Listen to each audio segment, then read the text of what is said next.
So here is the San Diego Comic-Con War of the Bounty Hunters Boba Fett exclusive.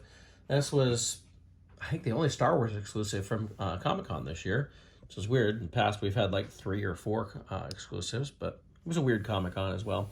As you can see, it's a very shiny box, very reflective. It's in the comic styling boxes that we've been getting, which makes sense considering this is based on the comic. See the image of Fett that we get there. What we get here on the top. The panels on the side, again, very shiny. Lots of black and white. Then we get this right here on the back. And on the bottom there. And this opens up to give us the comic styling boxes we've been getting. You see, complete with the image on the inside. Some information right there. Boba Fett in disguise. And we have the figure inside. There's no plastic here, though. Going with the plastic-free packaging here, it is an open box with our figure just tied in there. But we're going to go ahead and pull him out and take a look at him. So ultimately, what we get is a Boba Fett who looks like he's been painted black. It's a kind of a shiny black, maybe like the carbonized paint they were using. You see kind of how it reflects a little bit in the light, which is kind of cool. He does come with his jetpack, of course. So we can put that on him. I haven't read the comic this is based on. Is this why he changes his armor between Empire and Jedi? He comes with his little pistol, which has a little bit of paint detail, a little silver there on it. It's hard to tell because some of it's just really shiny, and so it looks like it's, maybe that's me, I'm thinking that. All right, but it does fit in his holster there. And he doesn't come with his blaster that he's done before. Instead, he comes with this big spear, axe-looking thing. So, I mean, it's a black Boba Fett. It's not that exciting. It's kind of interesting paint. But, you know, and it is based on something in the comics. It is something that happened in the comics. But ultimately, it's the same as this figure from, was it 2014? 2013, right here? Well, 2013, because it was originally in, it was a Comic-Con exclusive in 2013. It's this one, which we've gotten so many times. We've gotten this figure as the San Diego Comic-Con 2013 exclusive, the regular release.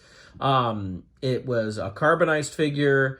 It was a repainted vintage Boba Fett colors on a vintage card back. It was in an Empire Strikes Back card back. In the Mexican 4-pack. Is that everything? I'm sure that, it was an archive release, so all over the place. So there's that, and then we've gotten him, of course, here. We have him black. And then we have him white with the prototype figure, which was re-released here recently. And then we have the droids version right here. This is a lot of figures from the same one. Now, I will say that, you know, I talked about this figure's been released a lot. This does make sense. It is out of the comic book. It is a little cheap to do it. It's not, I don't know if people were really demanding that Hasbro give us a black one. The white one makes sense. A lot of people really like the prototype version. The droids one is, I really like the colors on it, how good it looks. And it made sense with what they were doing there. It made sense, but it was also like, it was a way for them to give us a repaint. So, you know, however you want to look at that. I still prefer the Return of the Jedi Boba Fett over this mold. But, you know, it's a decent figure for what it is. But it is ultimately just a repaint with an extra axe instead of his normal gun. You see his cape is completely black here, too. I'm going to have to go and read this. I'm probably 6 months behind on my comics, so I have to go back and really check out my stuff.